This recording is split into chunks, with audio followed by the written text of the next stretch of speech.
Çin, Suriye'de rejimin elinde kalan son bölge olan İdlib'e yönelik saldırıya doğrudan yahut dolaylı olarak katılacağını açıkladı. Çin Büyükelçisi Xu Jianjin, Esed rejimine karşı muhaliflerin yanında yer alan Doğu Türkistanlı savaşçıları da hedef aldı. Jianjin'in yanı sıra Çin'in Suriye askeri ateşesi Wang Ruichang da Çin vatandaşı Uygurların rejime karşı savaşta yer almasından duyduğu üzüntüyü dile getirdi.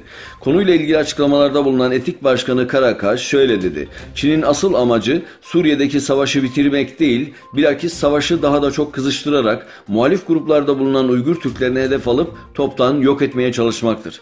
Doğu Türkistan'da yürütülen baskı politikasından sonra Çin hükümeti yurt dışına kaçmak zorunda kalan Uygur Türklerinin peşine düşerek Uygur Türklerine olan kinini açıkça beyan etmiştir.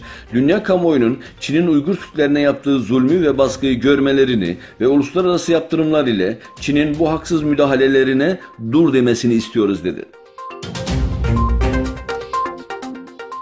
Doğu Türkistan'da Çin'in eğitim merkezi adı verdiği hapishaneden hastaneye sevk edilirken kaçmaya çalışan Feyzullah Utuk, Çin polisleri tarafından öldürüldü açıklaması yapıldı.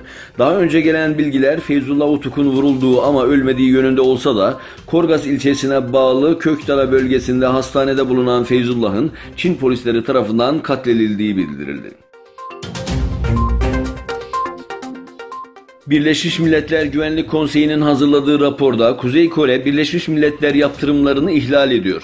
Raporda Kuzey Kore yönetiminin nükleer ve füze programlarını durdurmadığı belirtiliyor.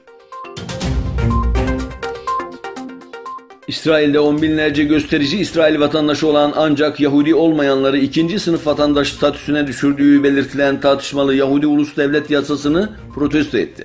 On binlerce kişinin katıldığı gösteride İsrail bayraklarıyla Dürzilere ait simgeleri taşıyan protestocular sık sık eşitlik istiyoruz şeklinde sloganlar attı. Hindistan 18 Eylül'den itibaren bazı ABD mallarına ek gümrük vergisi getirecek. Hindistan, Amerika Birleşik Devletleri'nin Hint mallarına yönelik getirdiği gümrük vergisine karşılık, Amerika Birleşik Devletleri'nden ithal edilen badem, ceviz ve elma gibi bazı ürünlere ek gümrük vergileri getirileceğini açıkladı.